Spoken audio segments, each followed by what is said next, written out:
علمی point number 21 وہ ہے میرے بھائیوں، قرآن حکیم عربی ادب کی جس کیٹیگری میں فال کرتا ہے اسے ہم کہتے ہیں خطبے کا سٹائل۔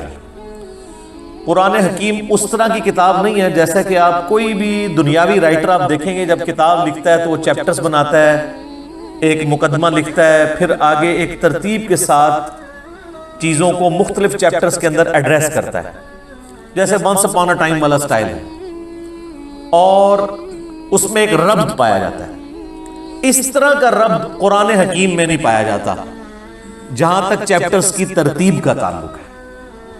البتہ چونکہ قرآن حکیم کا جو سٹائل ہے وہ ایک یونیک سٹائل ہے، اور اسے عربی میں آپ سمجھ سکتے ہیں کہ خطبے کا سٹائل ہے۔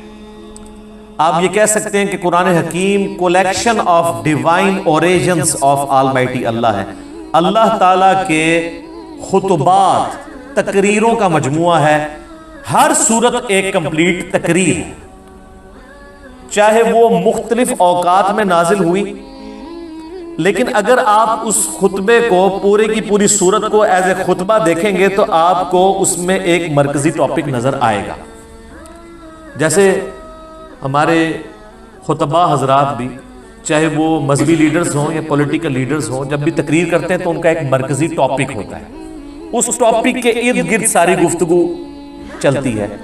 اس ٹاپک کو جب سٹارٹ کرتے ہیں تو ایک تمہید ہوتی ہے، اس کے بعد پھر کچھ مثالیں بھی ادھر ادھر کی بیان کی جاتی ہیں تاکہ جو خطیب ہے وہ اپنے مخاطب کو اپنی طرف اٹریکٹ کر سکے حالات حاضرہ کے پوائنٹ آف ویو سے۔ اور پھر جب خطبہ کنکلوڈ ہونے لگتا ہے تو جو سب سے زیادہ مرکزی ٹاپک ہے اس کو دوبارہ سے ایڈریس کیا جاتا ہے، کیونکہ بات کنکلوڈ ہو رہی ہوتی ہے۔ چونکہ قرآن حکیم اللہ تعالیٰ کے خطبات کا مجموعہ ہے، 114 خطبے ہیں، 114 صورتیں جو ہیں، اس کو ذہن میں رکھ کے قرآن حکیم کو پڑھیں گے تو پھر آپ کو بات سمجھ آئے گی کہ یہ سٹائل کیوں ہے۔ اب سورۃ البقرہ جو ہے اس کا جو مرکزی ٹاپک ہے وہ سابقہ امت مسلمہ یعنی یہودیوں سے جو غلطیاں ہوئیں جن کی وجہ سے انہیں خمیازہ بھگتنا پڑا، تاکہ یہ موجودہ امت مسلمہ ہے جو امت محمدیہ صلی اللہ علیہ وآلہ وسلم، اس کے لیے گائیڈ لائنز بن جائیں کہ تم سے پہلے ایک بڑی لاڈلی میری اور بھی امت تھی جس میں میں نے اپنی کم از کم 3 کتابیں بھیجی، تورات، زبور، انجیل، ہزاروں پیغمبر بھیجے، لیکن جب انہوں نے توحید سے کنارہ کشی اختیار کی، مشرکانہ اوہام ان کے اندر داخل ہو گئے، تو پھر ہم نے اس چیز کی پرواہ نہیں کی ہے کہ 3 کتابیں ان میں نازل ہوئی تھی اور ہزاروں پیغمبر نازل ہوئے تھے، حتیٰ کہ وہ خود پیغمبروں کی اولاد بھی تھے بنی اسرائیل۔ پھر ضربت علیہم الذلہ والمسکنہ، پھر ہم نے ان کے اوپر ذلت اور مسکنت مسلط کر دی، اور اس میں بھی ٹاپ آف دا لسٹ بنی اسرائیل کو، یہودیوں کو ایڈریس کیا گیا۔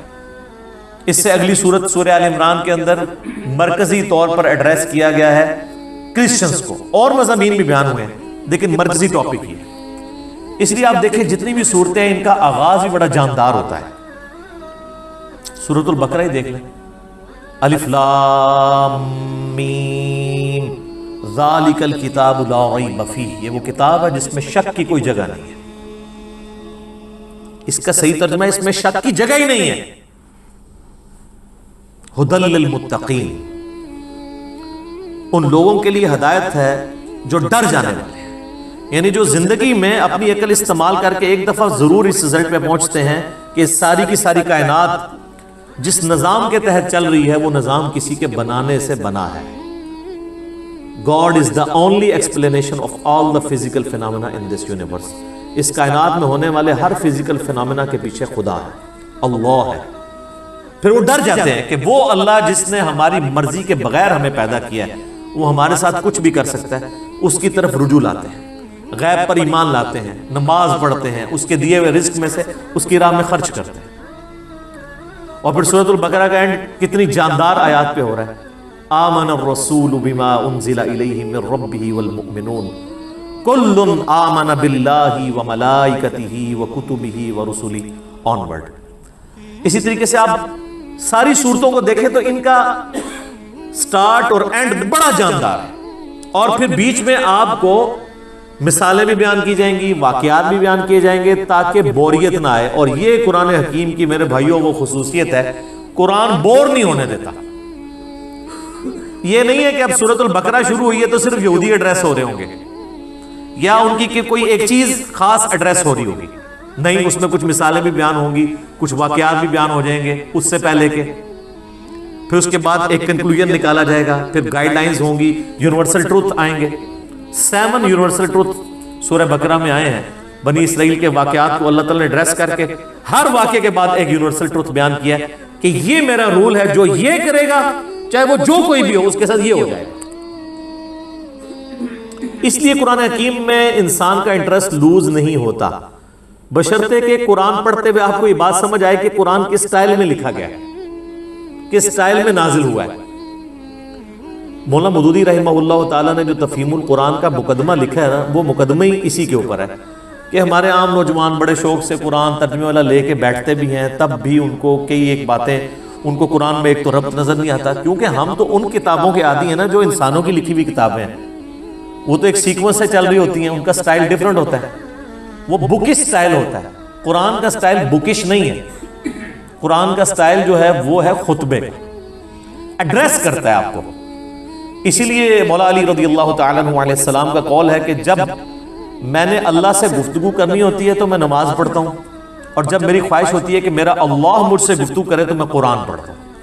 آپ قرآن کو کبھی ترجمہ اکیلے بیٹھ کے سنیں تو آپ کو لگے گا کہ اللہ آپ سے مخاطب ہو رہا ہے.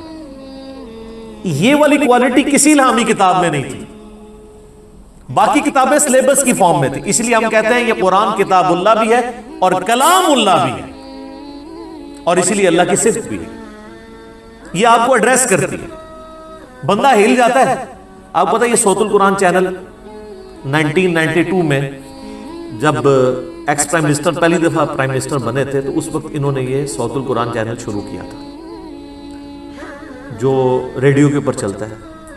کبھی امام کعبہ کی آواز میں عربک، اور پھر فتح محمد جلندری صاحب کا ترجمہ، مراج الدین خان کی آواز میں ایک چلتا ہے. وہ لگتا ہے کہ آپ کے اندر ہی گھس جائے گا. وہ بندہ پریزنٹ کرتا ہے قرآن کے ترجمے کو.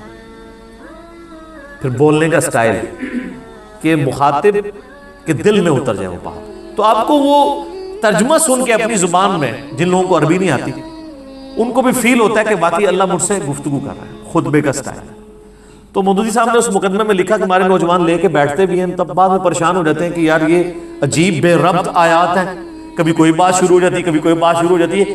لیکن جس بندے کو اسٹائل کا پتہ ہے نا، اس کو قرآن حکیم کی ہر آیت کا دوسری کے ساتھ ربط بھی نظر آئے گا. وہ ربط آپ ایک دفعہ اس چیز کو ڈسکور کر لیں تو آپ کو بھی ٹیسٹ فیل ہوگا. آپ پتہ اس وقت انگلینڈ کے اندر ایک، اب نیو مسلم تو نہیں ان کو کہنا چاہیے، اب ان کو 10 سال سے زیادہ ہو چکے ہیں، مسلمان ہوئے، عبد الرحیم گرین. اس وقت ٹاپ آپ سمجھ لیں سپیکرز میں سے ہیں مسلمانوں کے. انگلش میں وہ ان کے مختلف ٹاپکس پہ لیکچرز ہیں. انہوں نے اپنا اسلام لانے کا واقعہ بھی بیان کیا ہے، ایک آڈیٹوریم میں خطاب کرتے ہیں. اس میں ایک بات انہوں نے بڑی زبردست کی، باقی آپ یوٹیوب پہ دیکھ سکتے ہیں. وہ کہتے ہیں جب یہ کتاب میں نے پہلی دفعہ پڑھنی شروع کی نا، تو یہ قرآن کا جو سٹائل تھا نا گفتگو کرنے کا، اس نے مجھے بہت امپریس کیا کہ جب کوئی انسان کتاب لکھتا ہے وہ اس سٹائل میں نہیں لکھتا. وہ کہتا ہے میں قرآن کے سٹائل سے امپریس ہوا ہوں کہ یہ گفتگو اس طرح کرتا ہے اور اس کانفیڈنس کے ساتھ گفتگو کرتا ہے کہ یہ کریٹر آف دا یونیورس ہی گفتگو اس طریقے سے کر سکتا ہے.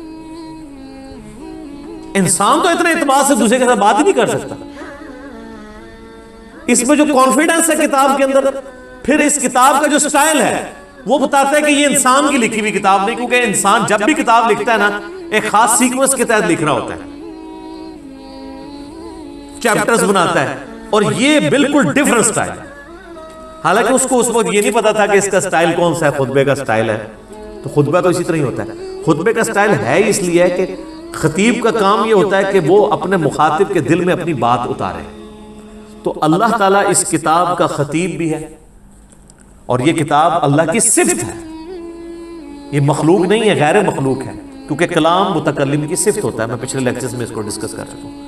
تو قرآن حکیم پڑھتے وقت یہ آپ نے ذہن میں رکھنا ہے کہ اس کا سٹائل خطبے کا سٹائل ہے. جب خطبے کا سٹائل ہے تو پھر اچانک اگر کوئی واقعہ آ جائے بیچ میں تو پریشان ہونے والی بات نہیں کہ اچانک یہ بات ہوتے ہوتے یہ بیچ میں واقعہ کیسے آ گیا. پھر اچانک آپ دیکھتے ہیں خطیب بھی جب بیان کر رہا ہوتا ہے, آپ آج کل کے پولیٹیکل لیڈرز کو دیکھ لیں, جب وہ گفتگو کرتے ہیں کسی خاص ٹاپک پہ بات کر رہے ہوتے ہیں, اچانک کرتے کرتے کوئی ماضی کا واقعہ یاد کرتے ہیں, پھر ساتھ ہی جو سامنے بیٹھے ہیں ان سے بھی مخاطب ہو کے کوئی ادھر چیز دیکھنے والی ہوتی ہے آئیڈینٹیفائی کرنے نہیں, وہ فوراً آئیڈینٹیفائی کرتے ہیں, پھر اپنے موضوع کی طرف واپس آتے ہیں. یہ سٹائل قرآن کا ہے. یہی وجہ ہے کہ صحابہ کرام علیہم رضوان کے اندر بجلی بھر دی تھی اس کتاب میں. ان کو فیل ہوتا تھا کہ ہمارا کریٹر ہم سے مخاطب ہے, ہماری بات کر رہا ہے. سر ہماری بات تو ہے نا. آپ دیکھیں غزوہ بدر ہو رہی ہے تو اس کی لائیو کمنٹری سورۃ الانفال کے اندر آئی ہے. غزوہ احد ہوئی ہے تو 60 آیات مسلسل. غزوہ احد میں جو مسلمانوں نے غلطیاں کی, جس کی وجہ سے اللہ نے جو فتح کا وعدہ کیا تھا پورا کرنے کے بعد اس فتح کو شکست میں بدل دیا. ایک ایک چیز ہائی لائٹ کی. سورہ الاحزاب کے اندر غزوہ خندق کی لائیو کمنٹری آئی ہے. اسی طریقے سے سورہ توبہ کے اندر غزوہ تبوک کی پوری ڈیٹیلز آئی ہیں, اتنی ڈیٹیل کے ساتھ. نبی علیہ السلام کی مبارک زندگی کا آخری جو تھا غزوہ, کس طریقے سے مسلمانوں کو اس جد و جہد کے اندر گزرنا پڑ رہا تھا, منافقوں کو فیس کرنا پڑ رہا تھا. اہل ایمان اور منافقین میں فرق کے لیے وہ بہت کریٹیکل سچویشن تھی غزوہ تبوک کی. اور اس وقت بڑے بڑے جو اپنے آپ کو سمجھتے تھے ہم ایمان والے تھے, ان کے بھی پاؤں لڑکھڑا گئے تھے. ظاہر ہے وہ سپر پاور سے ٹکرانا تھا, رومن امپائر سے جا کے. تو یہ ساری کی ساری چیزیں آپ کو پڑھنے کے بعد آپ اس زمانے میں پہنچ جائیں گے, اور پھر آپ یہ فیل کریں کہ آپ اس زمانے کے اندر ہوں اور آپ کا رب آپ سے گفتگو کر رہا ہو. اب اس میں تو اسی طرح ہی ہوتا ہے نا, یا ایھا الذین آمنوا جب ہمیں کہا جا رہا ہوتا ہے تو وہ تو 1400 سال پہلے کہا جا رہا ہوتا ہے. لیکن ان میں تو وہ لوگ موجود تھے جنہوں نے وہ غلطیاں کی ہوئی تھی جن کی وجہ سے اللہ ان کو مخاطب کر رہا تھا.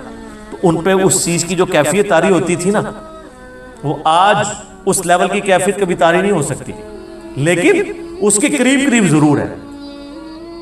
میرے ایک دوست بتانے لگے, ان کے جاننے والوں کی نا انگلینڈ کے اندر ایک شاپ ہے, تو وہ کہتے ہیں ہم نے نا پورا دن نا ایک قرآن کی تلاوت اور ترجمہ لگایا ہوتا تھا. ایک انگلش میں بھی ریکارڈنگ ہوئی بھی ہے, وہ بھی صوت القرآن چینل کے اوپر کبھی کبھار چلتی ہے. ویسے یہاں پہ جو رفاع یونیورسٹی ہے نا اسلام آباد میں, تو ان کا 24 گھنٹے قرآن کا چلتا ہے چینل. وہ آلموسٹ 3-4 دن میں قرآن پاک مکمل کر دیتے ہیں. تو اس میں ایک انگلش ترجمہ ہے, اس میں عربی کی آواز مشاری راشد کی ہے, اور انگلش ترجمہ جو ہے نا وہ اتنی زبردست آواز میں ہے جس کو انگلش سمجھ آتی ہے تو وہ لگتا ہے کہ خدا آپ سے مخاطب ہے اور آپ کے دل میں اترتا ہے. تو کہتے ہیں انہوں نے اپنی دکان پہ وہ ترجمہ لگایا ہوتا تھا. کہتے ہیں جب کوئی نان مسلم بھی کسٹمر آتا تھا نا تو وہ ایک بار ٹھٹک کے سننا شروع کر دیتا تھا, اور کئی کسٹمرز نے کہا کہ آپ اس کو بند کر دیں, کیونکہ اس کو سننے سے ہمارے اوپر اثرات ہو رہے ہیں. ظاہر ہے جب دنیا کی بے ثباتی کا بیان ہو رہا ہو, مرنے کے بعد جی اٹھنے کا بیان ہو رہا ہو, اللہ کو آپ اکاؤنٹیبل ہیں, پھر آپ اپنی مرضی کی زندگی تو نہیں گزار سکتے.